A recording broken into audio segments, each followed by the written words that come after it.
So, in hindsight, after reviewing the Myron is being weird video, I just decided to break up with them. Um, some of the behavior, just listening back over the video, was a little obsessive, and the other parts of it is just a personality clash. The conversation styles of repeating the same thing, it, like I said in the last video, to the point that it's either a mental health problem or just the way he's always communicated. It's just a communication style. Some people like ruminating over the past and reliving the past and talking about the past, but it's all he talks about is past stuff.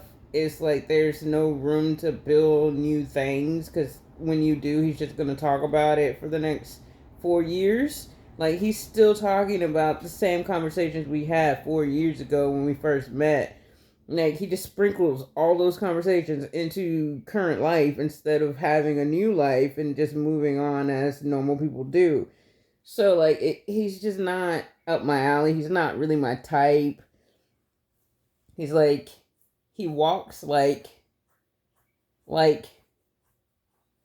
the abominable snowman, like big and oppressive and hunched over and heavy, or like Bigfoot or some shit. And like he's just got this heavy, droopy energy. And I know a lot of people say he either drains their energy from them or he comes across as very, very, very annoying. And I used to think he was very, very, very annoying. But I kind of just dealt with him because he was always so nice and polite that it was kind of like trying to give him the benefit of the doubt. But like he's not my type. And then he could be a little bit obsessive and a little bit excessive and a little bit just kind of red flaggy. Even though he's very sweet, he's still red flaggish. And I'm like, I think I need to do what I need to do for my own protection and mental health before he gets to know me more and actually falls deeply in love, more than just puppy love, and gets to the point where his overprotectiveness becomes jealousy or insecurity or hostility or all of these other things. Like he's already displaying anger towards other people over past slights, things people have done to me, and he's already threatening to fight him, or like I will fight him if he does it again, or like all these types of things. Like it's just all in all, I think it's best we go ahead on and nip this in the bud before either of our feelings get too invested in it. So I just um sent him a message because like his phone service is really bad at the house. His Wi-Fi, he can only call on Wi-Fi. He doesn't actually have a phone plan on his phone. So our calls drop all the time and I don't want his phone to turn off in the middle of me trying to break up with him.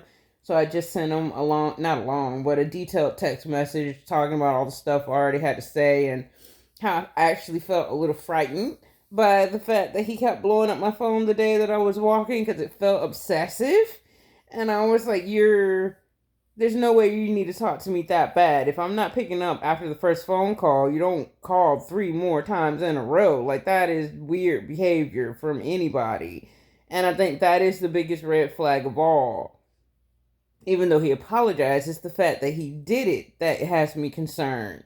And then you add all the rest of the stuff on top of it, it's just not spelling a good outcome to me.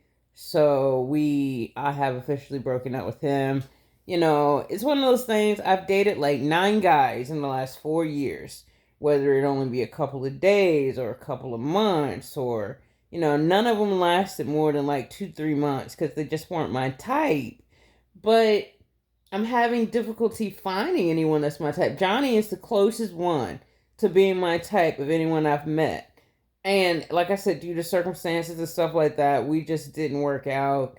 But it's just hard to find someone that's my type, you know, and in a position that things would work out. And me without having my car, like, I would need someone who has their own car and a job and their own home and all these things who could take me on as far as being able to date me and come visit me or bring me to the house and all that stuff. And I don't even like that. like I would like to have my own vehicle so we can split a 50-50.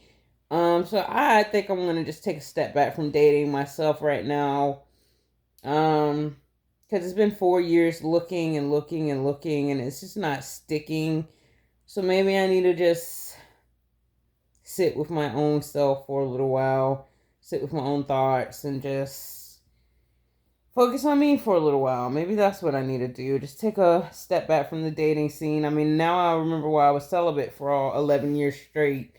Like, it's hard to find anything out there. Even when they're decent men, most of the people I dated in the last 9 years were decent or had good streams, good qualities and everything. They just weren't. There's something about them that was just either a red flag or something about us together just did not work out. But I think I'm gonna have to just take a step back from it all because it's just not working out, and it's just not working out. So yeah.